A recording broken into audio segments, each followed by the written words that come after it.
Hi guys. So boards and streamல இந்த சராசரி வேகம் வந்து கேட்டுக்கிட்டே இருப்பாங்க. ஸோ எனக்கு தெரிஞ்சு நிறைய மாணவர்கள் வந்து பார்த்தீங்கன்னா ஒரு இடத்துல தப்பு விடுவாங்க. ஸோ ஒரு கொஷின் இங்கிலீஷ் அண்ட் தமிழில் வச்சிருக்கேன். நீங்கள் என்ன பண்ணுங்க அப்படின்னா ஜஸ்ட் பாஸ் பண்ணுங்க. பாஸ் பண்ணிட்டு இதை ட்ரை பண்ணுங்க.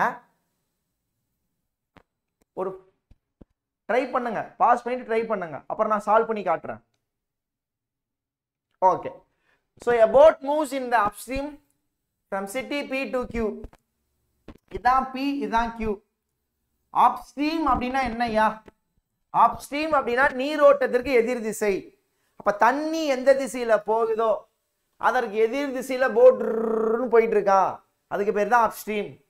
ஸோ அப்போ இப்ப தண்ணி இந்த திசையில போகுது, P ல இருந்து Q நோக்கி போகுது. அப்ப போட் வந்து பாத்தீங்கன்னா அதற்கு எதிர் திசையில அந்த நீரோட்டத்திற்கு எதிர் திசையில போயிட்டு இருக்கான். இதுக்கு பேர் தான் அப்ஸ்ட்ரீம், நீரோட்டத்திற்கு எதிர் திசை. ஓகே, போயிட்டு ரிட்டர்ன்ஸ். சோ ரிட்டர்ன்னா போட் இங்க வந்துட்டான். இப்போ என்ன பண்றான்? ரிட்டர்ன் போறான். அப்ப ரிட்டர்ன் எப்படி போவான்? தண்ணி போற திசையிலே போவான். அப்ப இதுக்கு பேர் என்னன்னா டவுன் ஸ்ட்ரீம். நீரோட்டத்துடன் இப்படி போறாப்ல. தண்ணி இப்படி போயிட்டு இருக்குன்னா போட்டும் அப்படியே போயிட்டு இருக்கு.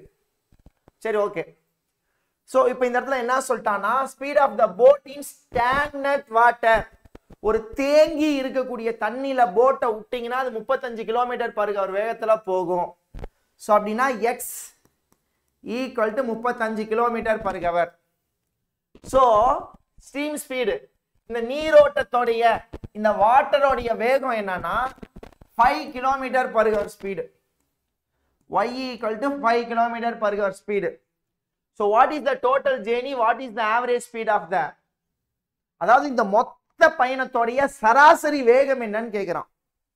சராசரி வேகம் என்னன்னு கேக்குறான்.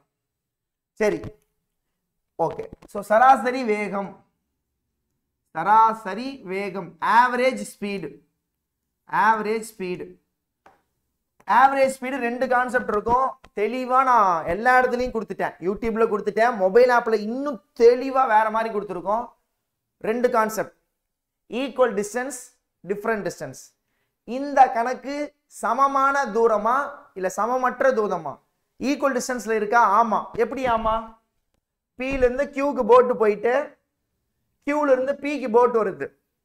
அப்போ போயிட்டு அதே பிளேஸ்க்கு ரிட்டர்ன். அப்ப போனது எவ்வளவு தூரமோ அதே தூரம் தான் வந்ததும். So distance equal.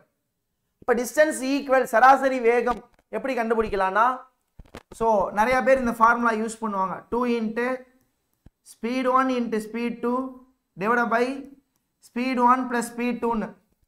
So mistake point என்னன்னா 2 இன்ட்டு 35 இன்ட்டு 5 டிவைட் பை 40ன்னு போட்டுருவாங்க. யாராவது அப்படி போட்டிருந்தீங்கன்னா கீழே ரிப்ளை பண்ணுங்க. ஆக்சுவலா ஸ்பீட் 1 அப்படின்னு போன speed, downstream speed. Speed 2 வந்த ஸ்பீடு, அப்ஸ்ட்ரீம் ஸ்பீடு. இப்போ divide by downstream plus upstream. இங்க எக்ஸும் தெரியும், ஒய்யும் தெரியும். அப்போ அப்ஸ்ட்ரீம் என்னன்னா ரெண்டு பேர்த்த மைனஸ் பண்ணணும், டவுன் ஸ்ட்ரீம் என்னன்னா ரெண்டு பேர்த்த ஆட் பண்ணணும்.